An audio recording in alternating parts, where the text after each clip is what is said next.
Hey there, scholars. This is Mrs. Bowers again, and I'm very excited to be posting my second video. The first video was quite a success. I had a lot of views from my students and parents at home. So I just want to help a little bit with homework tonight. We're still focusing on fractions with different denominators. Before we start doing this work, I want to do a little vocabulary refresher because this math unit is so jam-packed with math language that I really want to make sure that my scholars know what the terminology all means.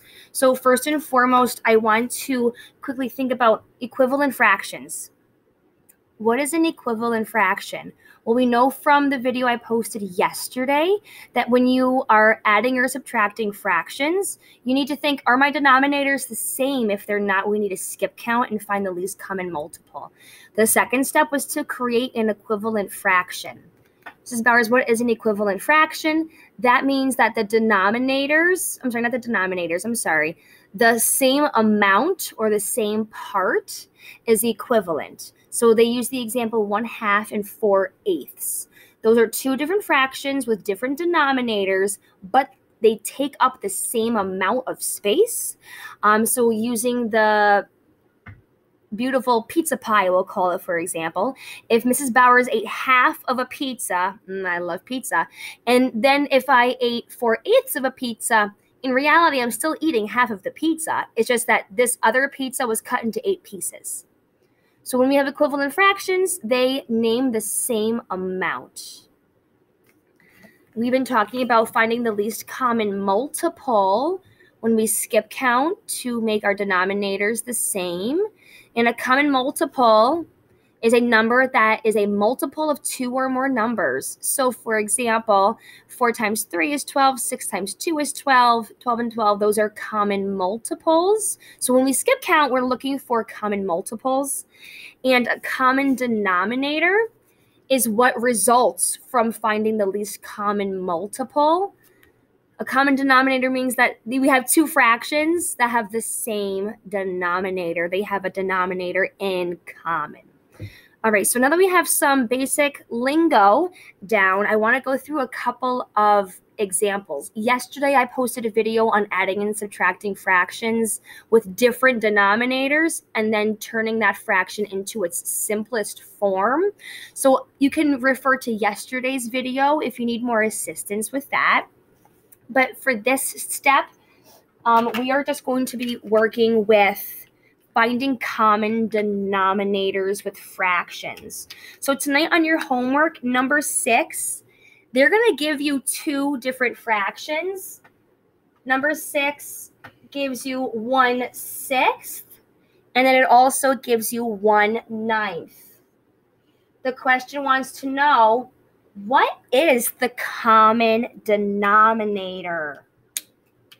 So first things first, let's locate the denominator in each one of these fractions. We have a 6 and a 9. We know that those two numbers are not the same. So in order to find the common denominator, we need to skip count using the multiples.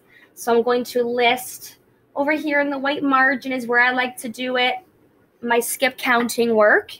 Let me scooch this closer, sorry. All right, let's skip count by 6s. I know 6 times 1 is 6, times 2 is 12, next is 18, then 24, and so on. In yesterday's video, I told you that I recommend to my students to do 4 or 5 skip counts. That should be enough. And then I'm going to skip count by 9s next. 9, 18. At this point, my students would yell, stop, stop, stop. And the reason why is because they have located the least common multiple, which is 18. Because we know that the least common multiple is a number that is a multiple of 2 or more numbers. We found the common multiple. It's 18. So we know from yesterday's work as well that when we find the LCM, that becomes the new common denominator. So 1/6 written as a new fraction. We know that 18 is going to be the new denominator. I'd ask my kids, hey guys, how did we get from 6 to 18? And they would say we multiplied by 3. Whatever you do to the denominator, please do to the numerator as well. 1 times 3 is 3. And then we'll take our other fraction, 1/9. And then we're going to rewrite this with the common denominator of 18 because 18 was the LCM, the least common multiple when we skip counted. I would say to my students, hey, how do we get from 9 to 18? And they would say we multiplied by 2. Whatever you do to the denominator, you do to the numerator. So 1 times 2 is 2. Now we have our new fractions with a common denominator. So we would say that the common denominator here is 18.